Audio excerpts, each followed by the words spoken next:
Programa Viva com Mais Saúde. Patrocínio: Morelli Ortodontia, Unimed Sorocaba e Unip Sorocaba.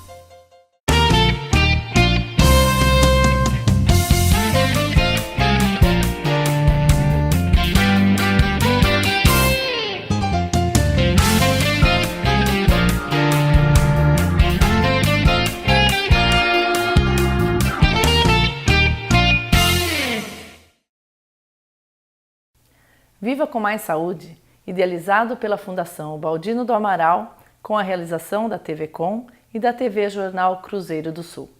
Tenho o prazer de trazer hoje nosso convidado, Dr. Sérgio Augusto Latuffi, especialista em cardiologia. Boa noite, Dr. Sérgio, seja bem-vindo aos nossos estúdios. Muito obrigado pelo convite. Hoje falaremos por um assunto que é muito importante e muito reincidente, segundo o Dr. Sérgio vai nos explicar, a hipertensão. Uma doença que assola grande parte da população mundial. Dr. Sérgio, como que a gente pode dizer que a hipertensão é uma doença que realmente atinge um grande número da população? Atinge. Infelizmente, a incidência de pressão alta ou hipertensão arterial aumentou muito nos últimos anos, né? Os dados mais recentes mostram que ao redor de 35 a 40% da população mundial é acometida pela hipertensão. Isso é um problema muito sério de saúde pública e as ocorrências e as complicações da pressão são situações sérias que precisam ser tratadas, prevenidas e cuidadas, né? O seu consultório, o senhor é cardiologista, a maior procura é pela hipertensão? É pela hipertensão. A maioria dos casos são de aumento da pressão arterial, sim. A partir de qual pressão arterial? A gente mede às vezes no consultório ou num posto de saúde, numa farmácia que seja. Qual a medida da pressão começa a ser chamado de hipertensão? A partir de onde a pessoa tem que se cuidar? A Organização Mundial de Saúde preconiza que quando a pressão arterial ultrapassa o valor de 14/9, já é considerada hipertensão, né? Em algumas populações especiais, por exemplo, nos diabéticos, esses valores devem ser menor do que esse valor de 14/9. Então, o que é fixado pela Organização Mundial de Saúde é o valor de 14/9. A partir daí, a pessoa deve já procurar uma orientação, um tratamento? Tratamento e orientação e fazer o acompanhamento frequente, contínuo e eterno. No organismo de uma pessoa, para o senhor nos explicar assim, o que é a pressão, a hipertensão na verdade? É um batimento acelerado do coração? É uma disfunção, um batimento desacertado? Como que se dá no organismo o funcionamento da hipertensão? A hipertensão, na realidade, o coração ele tem que exercer a função dele, que é irrigar os órgãos. Certo. Para ele mandar o sangue para toda a circulação, para todos os órgãos, esse sangue ele deve ir com um valor de pressão que é determinado, já pré-determinado, para que ele exerça isso de uma maneira natural, gradual e sem ter nenhum tipo de sofrimento. Por motivos vários, muitas vezes desconhecidos, onde entra a genética associada e outras situações, muitas vezes de hábitos de vida, o coração precisa ele precisa aumentar a força de batimento dele, consequentemente aumenta as cifras do valor da pressão para poder irrigar. E nessa hora é que se faz o diagnóstico de hipertensão. Muitas causas são responsáveis por essa situação, né? Muitas doenças que a pessoa acaba tendo junto com a hipertensão podem ser responsáveis por essas cifras mais aumentadas. O que acomete mais as pessoas com hipertensão? Quais são os caminhos que levam uma pessoa a ter a hipertensão? Por exemplo, uma pessoa que fuma bastante, ela está mais propensa? Quais são os riscos, quais são os grupos de risco do hipertenso? Na realidade, a coisa é bem pesquisada nesse sentido, né? E é bem complexo. A faixa etária, a idade, é uma coisa que sempre está ligada com o desenvolvimento da hipertensão. O fator genético também está muito ligado com o desenvolvimento da hipertensão. E os hábitos de vida também estão ligados. Que hábitos são os mais perigosos? O sedentarismo, né, é um hábito muito negativo, o estresse é negativo, a obesidade, a obesidade é uma doença que está acometendo muito a população, né, principalmente nos tempos atuais. O uso excessivo do sal, né, são situações que vão fazer com que, se aquela pessoa tiver uma predisposição genética a desenvolver hipertensão, ela vai acabar desenvolvendo num momento mais precoce do que possivelmente ela desenvolveria no futuro. Consumo de álcool também pode ser elevado? Está muito ligado. O senhor falou do uso excessivo de sal. É o sal que a gente põe na salada? É o sal que a gente tempera a comida? É esse sal que a gente deve evitar? Esse é o sal que nós conseguimos dosar, né? O grande problema é o sal que vem escondido nos alimentos. A saber, né, os alimentos industrializados, principalmente os embutidos, os enlatados, comida pronta na realidade, ela tem uma quantidade de sal muito grande, né? Existem alguns tipos de bebida, alguns refrigerantes e muitas vezes aqueles refrigerantes zero, né, diet ou zero, que também tem uma quantidade muito grande de sódio na composição dele. Mas basicamente é aquele sal, além daquele sal que é feito no cozimento dos alimentos, é o sal que já está no alimento industrializado mesmo. Mas o sódio ele vem escrito na etiquetinha do alimento industrializado, dá para a gente ver um pouquinho a quantidade de sódio que vem. Então quer dizer que a gente deve consultar aquele valor nutricional que tem num alimento enlatado ou embutido. Exato. E tomar um pouquinho de cuidado com esses que têm esse alto valor. Isso. Existe, na verdade, uma quantidade de sal recomendada também pela Organização Mundial de Saúde que você deve ter ao dia. Né? O difícil é você ficar fazendo essa dosagem. Claro. Mas, de uma maneira geral, o fato de nós conseguirmos evitar esses alimentos que nós já sabemos que tem uma quantidade mais alta de sal, né, de sódio, certamente a gente vai consumir menos no final do dia. Né? E quais os principais fatores de risco que uma pessoa hipertensa pode vir a sofrer com uma doença? Para onde pode levar o hipertenso? As complicações da hipertensão geralmente são muito sérias e geralmente são muito graves. Né? O principal fator, e é uma coisa que todos nós já sabemos como consequência da hipertensão, é o derrame, que é o acidente vascular cerebral. Que ele está muito ligado, se não com mortalidade, com morbidade, que é a invalidez. Né? Existem outras ocorrências que podem acontecer como consequência da hipertensão, que é o infarto do coração, né? A própria doença renal. Existem grande parte de pacientes que fazem hemodiálise. Eles fazem hemodiálise por ter hipertensão arterial. Por ter hipertensão leva a isso também. E a insuficiência cardíaca, porque como o coração aumenta a força do batimento, com o passar dos anos ele se dilata. Né? Ele aumenta de tamanho e isso não é para o lado positivo. Né? Não adianta aumentou e ficou mais forte. Ele ficou mais forte, ao contrário, é como se você tivesse um elástico e esticasse esse elástico mais do que ele aguentasse. Então ele fica frouxo depois. E esse é chamado de insuficiência cardíaca. E além de outras situações que podem acontecer. Com certeza, né? Então o infarto e o AVC seriam as complicações um pouco mais assim, extremas dela. Mais extremas. E não menos graves os problemas renais e o aumento do coração. E a insuficiência cardíaca. Insuficiência cardíaca. Existe uma classificação de hipertensão? O senhor estava dizendo que existe uma classificação primária ou secundária. Como que é isso, doutor Sérgio? Explique melhor para a gente entender. A hipertensão, existe a hipertensão primária, que no passado se chamava de hipertensão essencial. Não se sabe a causa da pressão. Possivelmente, provavelmente, ela tem transmissão genética e a pessoa que desenvolve essa hipertensão, ela não fez alguma situação que provocasse o aparecimento dessa hipertensão, dessa pressão alta. Aparece possivelmente por fatores genéticos mesmo e com o decorrer da idade ela vai apresentar. E a hipertensão secundária, em que existe alguma doença que a gente chama de doença de base, que leva ao aumento da pressão. Existem várias doenças que podem ocorrer, mas eu acho que vale a pena a gente colocar aqui que a hipertensão secundária no sexo masculino, a primeira causa é o alcoolismo. E no sexo feminino, a primeira causa é o uso de anticoncepcional. Agora, existem doenças hormonais, próprias doenças cardiológicas, doenças renais que levam à hipertensão secundária.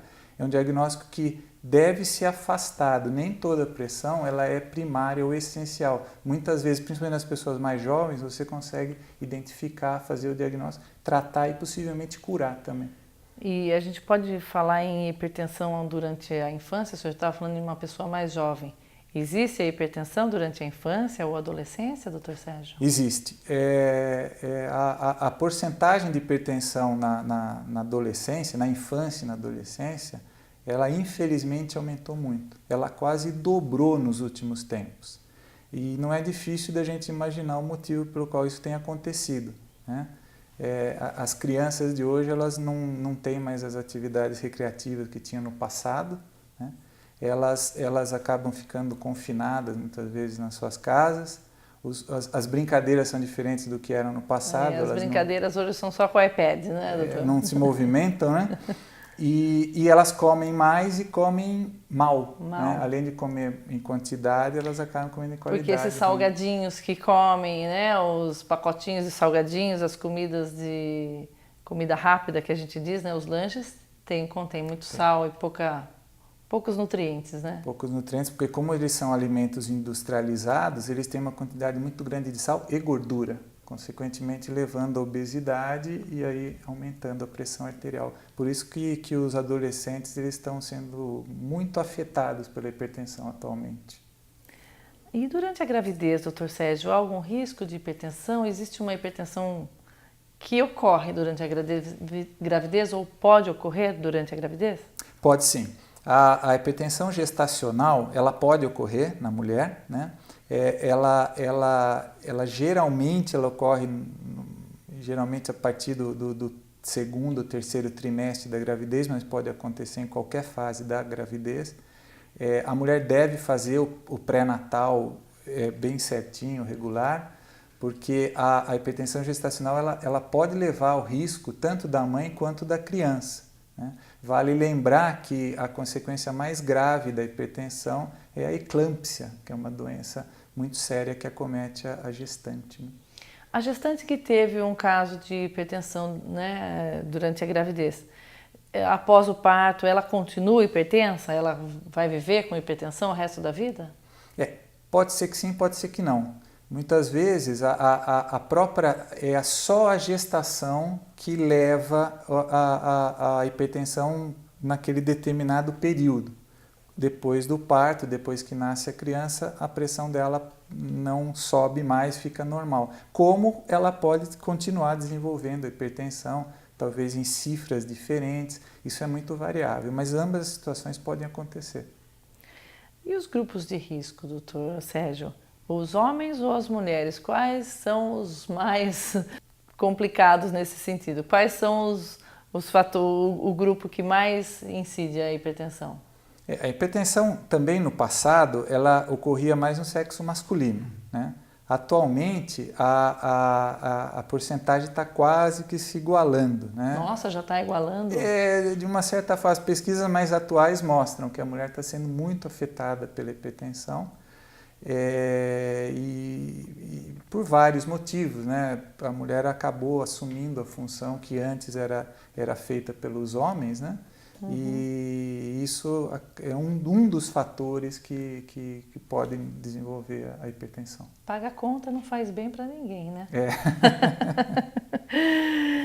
E o diagnóstico do hipertenso, como que ele se dá? É fácil detectar que uma pessoa é hipertensa? Ele demonstra em algum momento que ele é hipertenso? Tem algum diagnóstico, alguma demonstração disso? Em geral, não.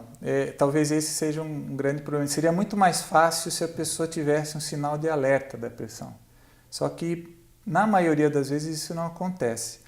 O diagnóstico de hipertensão é feito através de campanhas educativas ou de situações aleatórias, em que a pessoa vai lá em algum determinado local, ela verifica a pressão, é comunicado que a pressão dela está alta, e normalmente ela não sabia que era hipertensa. Não tinha ideia Não disso. tinha ideia.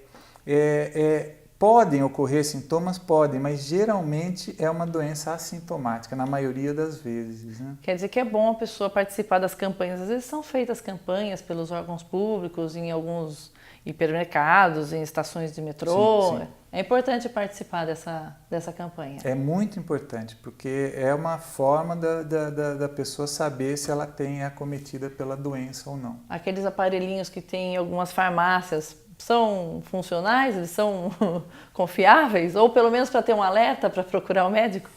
É bom avaliar, mas não confiar de uma maneira assim muito... Não confiar 100%. 100%. Porque a calibração dos aparelhos é uma coisa que é muito discutida no sentido da necessidade de você calibrar. O aparelho ele deve estar calibrado corretamente, porque senão ele pode dar cifras de pressão que não condiz com a realidade, né? Se uma pessoa faz uma medição, mesmo que seja num consultório com um aparelho confiável, se ela tem uma medida alta, né, ela está hipertensa naquele momento, já pode ser nesse momento diagnosticado que ela é hipertensa ou requer algum outro exame um pouco mais minucioso, uma nova medição? Não deve ser feito. Possivelmente o médico pode estar se precipitando dele fazer o diagnóstico de hipertensão no consultório na chamada medida casual da pressão arterial. Uhum. Porque possivelmente existe a possibilidade dessa pessoa estar com a pressão aumentada por estar no consultório, que é chamada hipertensão de consultório ou hipertensão do avental branco. Então, deve ser usado métodos adicionais complementares para o médico certificar realmente se a pessoa está sendo acometida. O diagnóstico da hipertensão é um diagnóstico que parece fácil, mas não é. Ele deve ser muito bem feito, porque uma vez feito o diagnóstico, o tratamento, se optar por fazer o tratamento medicamentoso, esse tratamento é contínuo. E isso evita de a pessoa ter um diagnóstico de uma falsa hipertensão, acabar usando o medicamento não fazer bem para ela, porque ela não deveria estar usando. E aí, se ela não é hipertensa, vai ter sintoma. E aí você acaba criando uma situação não muito favorável, e aí depois a pessoa reluta em complementar, em se certificar. Porque você imagina uma pessoa que fala assim, eu não sinto nada, comecei a tomar um remédio para uma coisa que eu não sentia nada e eu passei mal com o remédio. Com certeza. É difícil realmente, a gente concorda, né? Aquele aparelho conhecido como Holter, nesse caso, ele é um aliado para fazer esse diagnóstico? O MAPA, que é Monitoramento Ambulatorial da Pressão Arterial, a MAPA, né, que é feminino, é um exame complementar, é uma ferramenta diagnóstica muito potente para o cardiologista, porque ele avalia a pressão arterial em diferentes situações, né? Várias vezes ao dia, várias aferições ao dia, e isso enriquece o diagnóstico e deixa o médico com mais segurança de efetivar o tratamento, de oferecer o tratamento mais eficaz, né? Uma pessoa hipertensa, por exemplo, o senhor disse, já é hipertenso, ela pode ter uns picos de hipertensão por algum fator externo, um estresse, uma notícia muito ruim, ela pode acontecer um aumento súbito de... Pode acontecer, então, aqueles casos de a gente ouvir que a pessoa é hipertenso e teve realmente uma complicação pontual. Pode. Ela pode estar fazendo uso do medicamento corretamente, a pressão dela vem estando controlada e por uma situação qualquer, eventual, ou por uma situação, um estresse, alguma coisa assim. Porque, me desculpe a pergunta, mas assim, qualquer pessoa que tem a pressão normal, num momento de estresse, num momento de dor, ela tem uma alteração arterial. Tem. A elevação da pressão, ela não ocorre só na pessoa que tem pressão alta. Ela ocorre em qualquer ser humano se passar por alguma situação que provoque o aumento dessa pressão. Tá certo. E os tratamentos que a gente tem hoje, Sérgio? O que a gente pode ter aí de mais moderno? Quais são os tipos de tratamento que nós podemos recorrer para o tratamento da hipertensão? Se o cardiologista optar por usar o medicamento, que ele pode optar inicialmente por não usar, né, e o tratamento não medicamentoso, não deixa de ser um tratamento, é um tratamento, né?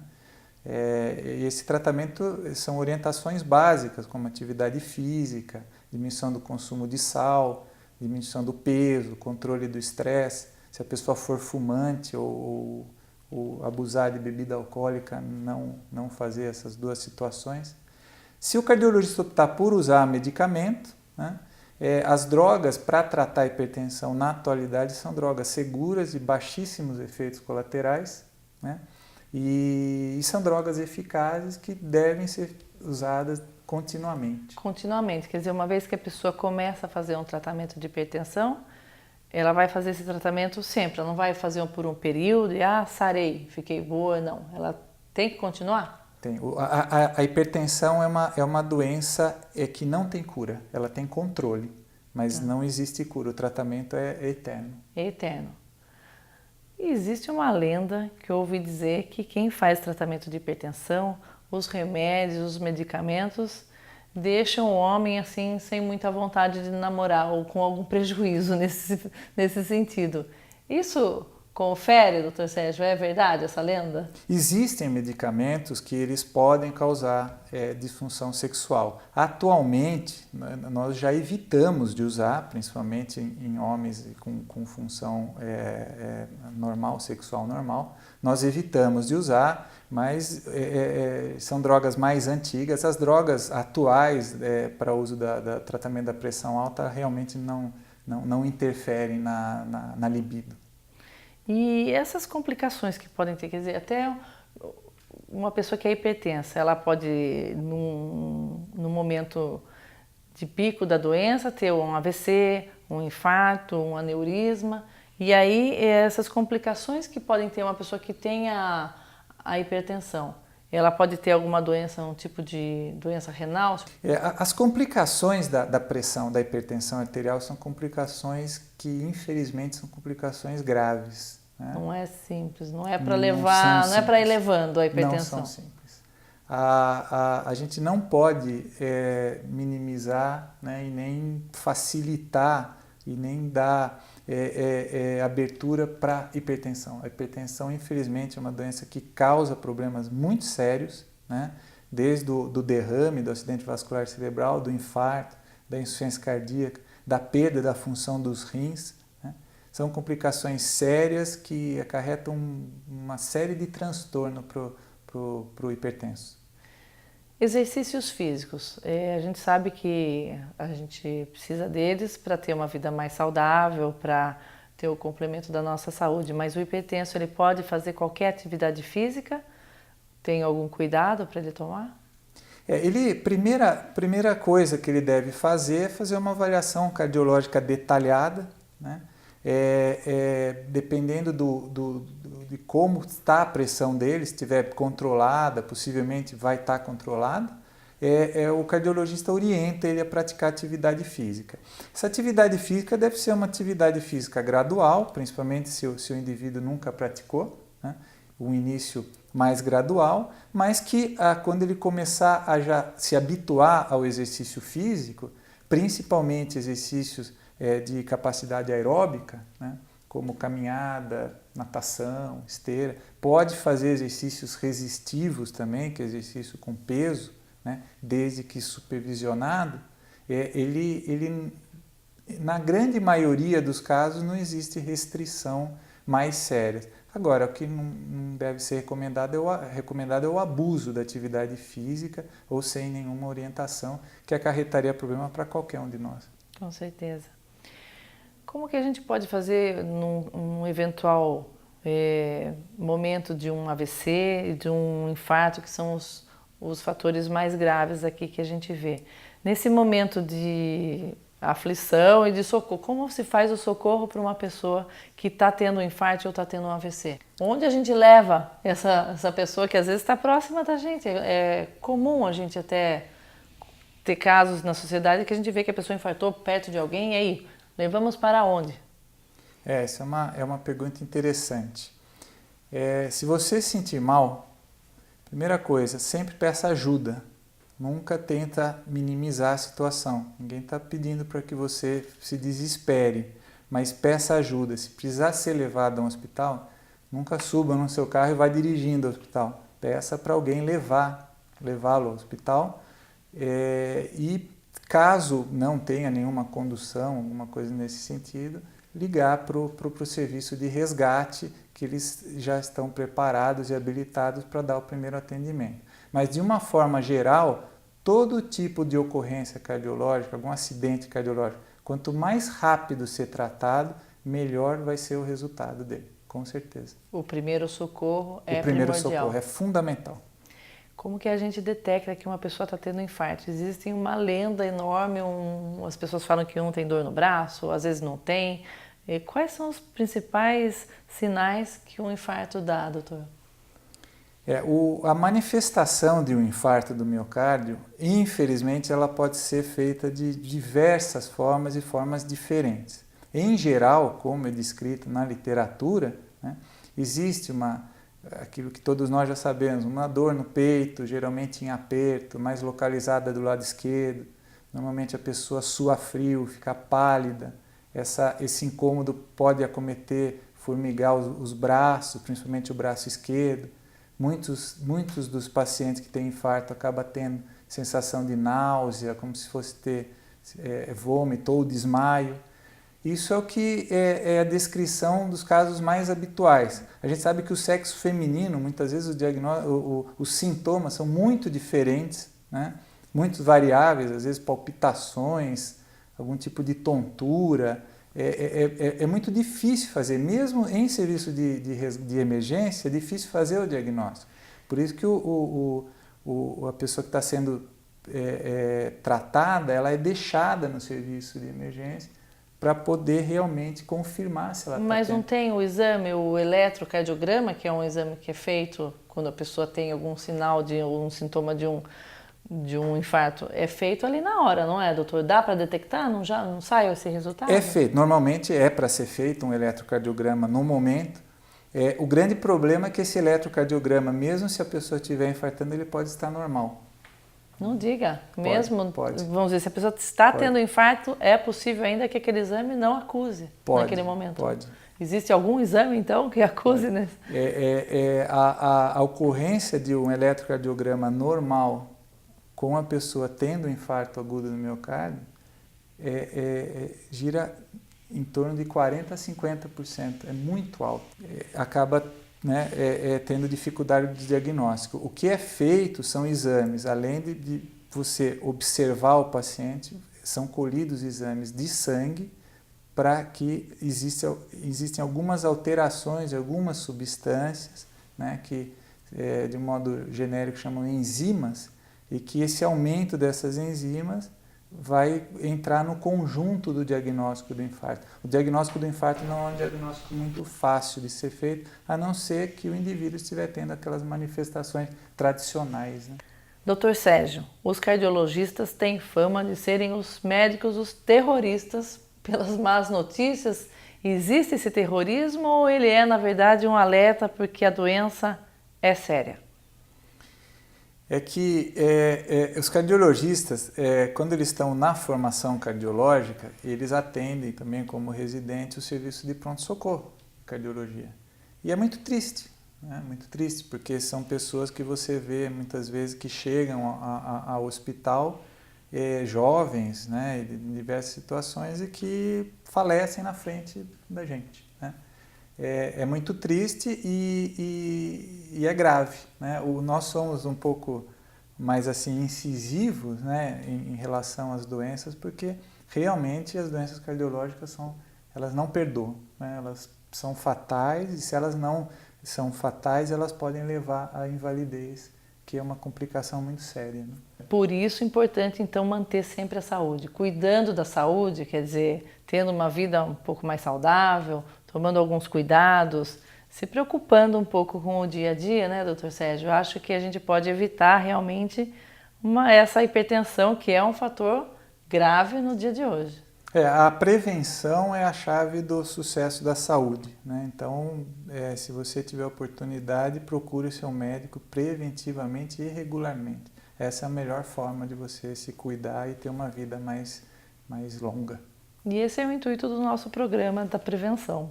O Viva com Mais Saúde tem como intenção levar até vocês o conhecimento, porque com o conhecimento nós podemos realmente cuidar melhor da nossa saúde. Dr. Sérgio, muito obrigada pela sua presença. Foi um grande valor termos aqui as suas informações. Eu que agradeço. Espero que vocês tenham gostado e no nosso próximo encontro, com certeza, uma novidade que trará a você os benefícios da prevenção da saúde. Obrigada e viva com mais saúde!